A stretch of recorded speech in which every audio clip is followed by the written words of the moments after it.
ভূত ভূত নামটি শুনলেই যেন আমাদের ভিতরে কিরকম একটা ফিলিং চলে আসে। আসলে বাস্তবে কিন্তু অনেকে আমরা ভূতের বাস্তবতা কি এটা অনেকেই হয়তো আমরা সম্মুখে পড়েছি, আবার অনেকেই পড়ি নাই। সে যাই হোক, আজকের বিষয়টা হচ্ছে আপনার ভূতের একটি, এখানে দেখতে পাচ্ছেন যে একটি পিকচার আমি আপনাদের সঙ্গে ওপেন করেছি। আসলে এগুলো বিভিন্ন মুভিতে দেখবেন যে এরকম গোস্ট পিকচারগুলো তৈরি করা হয়। তো আজকে এরকম এই ধরনের সিনেমার পোস্টার কিভাবে তৈরি করে সম্পূর্ণ ভিডিওতে আমি এটা তৈরি করে আমি আপনাদেরকে দেখাবো। তো আপনি যদি গ্রাফিক্স ডিজাইনের কাজ শিখতে চান তাহলে এই ধরনের ভিডিও আমার এই পুতুল টিচ ইউটিউব চ্যানেলে রয়েছে, সেগুলো আপনি দেখে আসতে পারেন। তো ভিউয়ার্স, তাহলে চলুন দেখা যাক যে কিভাবে এই ধরনের ভৌতিক পিকচার আমরা ফটোশপের মাধ্যমে এই ধরনের পোস্টার আমরা তৈরি করতে পারি। তো তার জন্য আমি প্রথমেই এটা আমি কেটে দেব, কেটে দিয়ে একদম নতুন করে আমি আপনাদের এখানে এই কাজটি করে দেখাবো। তো এখন আমি এটা কেটে দিচ্ছি। তো কেটে দেওয়ার পর আমি প্রথমে এখান থেকে আমি নিউ ফাইলে আমি একটি পেজ আমি নিয়ে নিব। তো এটা আমি একটা সাইজ দিয়ে দিলাম, আপনি A4 সাইজের নিয়ে নেবেন। তো আমি এটা জাস্ট আমি এই সাইডে দিয়ে দিলাম। এই সাইজটা হচ্ছে যে ফেসবুকে যে সমস্ত পিকচার আমরা আপলোড করি, এই ফেসবুকের পিকচারের অরিজিনাল মাপটা হচ্ছে এটা। তারপর আমি ওকে করে দিব। ওকে করে দেওয়ার পর আমি যে কাজটা করব, এখানে আমি লিখব গোস্ট, এরকম গোস্ট আমি লিখব GHOST গোস্ট। তো এটা লেখার পর আমি এখানে সম্পূর্ণ ফন্টটা আমি সিলেক্ট করে নেব। সিলেক্ট করে নেওয়ার পর আমরা এখানে চলে আসব। আসার পর আমরা এখানে যে ফন্টটা ব্যবহার আমি করেছি সেই ফন্টটা আমি আপনাদেরকে দেখাবো।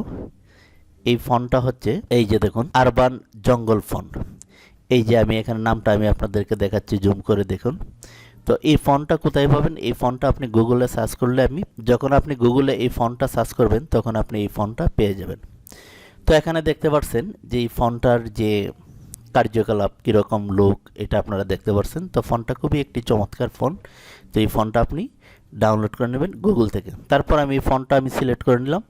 সিলেক্ট করে ফন্টের কালারটা আমি রেড কালার দেব, কারণ আমি আগে যে পিকচারটা দেখিয়েছিলাম সেটা কিন্তু লাল কালার ছিল। আমি যদি আরেকটু এখানে আপনাদেরকে দেখাই, এই যে দেখুন রেড কালার। তো আমি এটা মিনিমাইজ করে দিব। এখন আমি এটা ওকে করে দেব। এই যে ফন্টের কাজ কিন্তু আমাদের শেষ।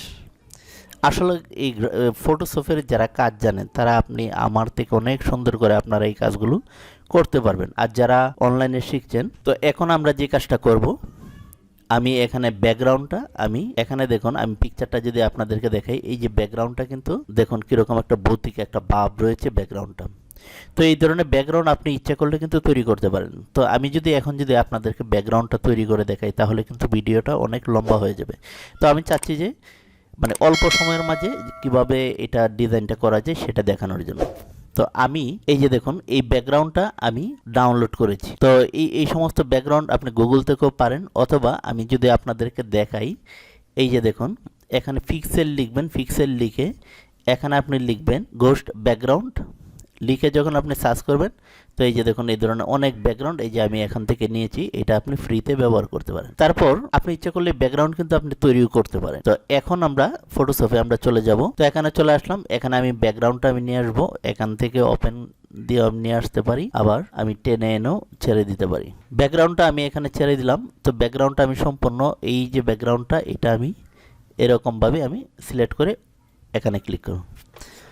তারপর আমি যে কাজটা করব, আমি এই ব্যাকগ্রাউন্ডটা নিচে টেনে নিয়ে আসবো লেয়ারটা।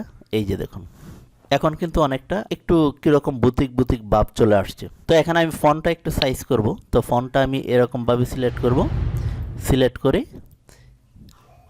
কিবোর্ড থেকে Ctrl+T দিয়ে আমি নিতে পারি, অথবা সবচেয়ে আরও ভালো হয় আপনি এইভাবে সিলেক্ট করার পর আপনি যে মুভ টুল রয়েছে এই মুভ টুল দিয়েও কিন্তু আপনি এরকমভাবে টেনে নিতে পারেন। তারপরে Ctrl+T দিয়ে আপনি ফন্টটা একটু আপনার যতটুকু প্রয়োজন এতটুক আপনি সাইজটা আপনি করে নেবেন। তো আমি কিন্তু এরকম করে নিয়েছি। এই যে আমার ফন্টের কাজ শেষ। তো এখন এখানে আমি যে বিষয়টা দেখাবো, এখানে দেখুন এই যে ডিজাইন করেছি, এই যে লেখাটা রয়েছে এটা একটু উপর দিকে আর এটা কিন্তু নিচ দিকে রয়েছে। তো এটা কি ফন্ট ব্যবহার করেছি, এই ফন্টটা আমি ভিডিওটা প্রথমে আমি দেখিয়েছি। তো এখন আমি এইটা টেনে উপর দিকে নেব আর এটা টেনে নিচ দিকে নেব। তো তার জন্য আমাদের যে কাজটা করতে হবে, আমি এই যে লেয়ারটা দেখতে পাচ্ছেন গোডস লেয়ারটা, এটাতে আমি মাউস দিয়ে ক্লিক করব। তো লেয়ারটা সিলেক্ট করে মাউস দিয়ে আমরা এখানে ক্লিক করব। এখানে ক্লিক করার পর এখানে দেখুন কনভার্ট টু শেপ, এটাতে আমরা ক্লিক করব। তো যখন আমরা এই লেয়ারটাকে আমরা কনভার্ট করব শেপে, তারপর আমরা এই যে এখানে দেখুন মাউসের মতো আরেকটা আইকন রয়েছে, এটাতে আমরা ক্লিক করব। এখান থেকে দেখুন ডাইরেক্ট সিলেকশন, এই যে নিচেরটা, এটাতে আমরা ক্লিক করব। এটাতে ক্লিক করার পর আমি এখানে ক্লিক করব লেখাটার উপর, তারপর আমি এটা টেনে যতটুকু আপনি নিতে চান এতটুকুই নিয়ে নেবেন। আপনি যেরকমভাবে ডিজাইনটা করতে চান ঠিক সেরকমভাবে করে দিবেন। তো আমি এটা এরকমভাবে করে দিয়েছি, আর এর নিচেরটা আমি একটু টেনে এরকমভাবে দিব, এইটা টেনে আমি এরকমভাবে দিয়ে দেব। তারপর আমি ফাঁকা জায়গায় ক্লিক করব। এখন দেখব যে আগের পিকচারটার মতো হয়েছে কিনা। এখানে দেখুন এই যে হয়েছে, এই যে দেখুন এরকমভাবে হয়েছে। তারপর আমরা যে কাজটা করব, আমরা মুভ টুলে ক্লিক করব। এখন আমরা এখানে আপনারা এই যে পিকচারটা, এখানে দেখুন একটি চোখের মতো আইকন রয়েছে। তো এই চোখটা কীভাবে বসাবেন, তো এটা একদম সহজে আপনি কাজটা করতে পারেন। এই যে দেখুন চোখ, তো এটা আপনি গুগল থেকে নিতে পারেন। আপনি ইচ্ছা করলে চোখের যা এটা আপনি তৈরি করতে পারেন ফটোশপে।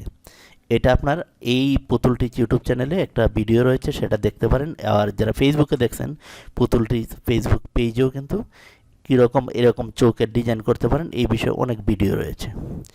তো আমি যদি এটা তৈরি করি তো ভিডিওটা লম্বা হবে, সেই জন্য আমি এই চোখটা আমি এখানে নিয়ে আসবো, এনে আমি এখানে ছেড়ে দেব।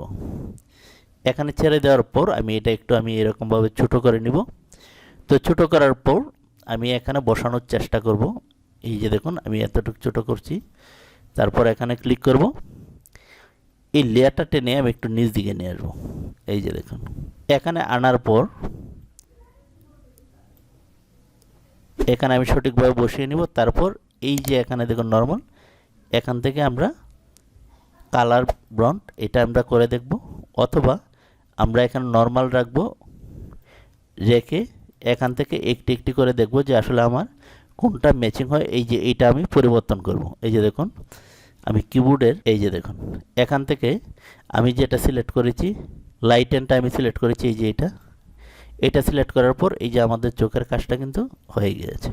তো এখন আমরা যে বিষয়টা দেখব যে আগের পিকচারটার সাথে আমাদের এটা মিলেছে কিনা। এই যে দেখুন একদম সেম আগের যেটা আমি তৈরি করে আপনাদেরকে প্রথমে দেখিয়েছিলাম সেটার সাথে কিন্তু মিলে গিয়েছে। আবার এখন আপনি যদি চান যে না আমি আরেকটু ডিজাইন করব, আপনি সেটাও করতে পারেন। তো সেটা কি ডিজাইন আপনি করতে চাচ্ছেন, আপনি যদি এই যে এই ফন্টটি যদি আপনি এরকম লম্বা আঁকা বাঁকা এরকম যদি করতে চান সেটাও কিন্তু আপনি করতে পারবেন। তো ভিউয়ার্স আজকের মতো আমি বিদায় নিচ্ছি, এখানেই শেষ। আমি পরবর্তীতে ভিডিও আমি আপনাদেরকে দেখাবো graphics design, Microsoft office, excel, outsourcing, এই সমস্ত বিভিন্ন ধরনের টিউটোরিয়াল এই পুতুল টিচ চ্যানেলে রয়েছে। আপনি যদি মনে করেন এটা আপনার কাজে আসবে এই ধরনের টিউটোরিয়াল, তো আপনি চ্যানেলটি সাবস্ক্রাইব করে দেবেন। সকলে ভালো থাকুন, আল্লাহ হাফেজ।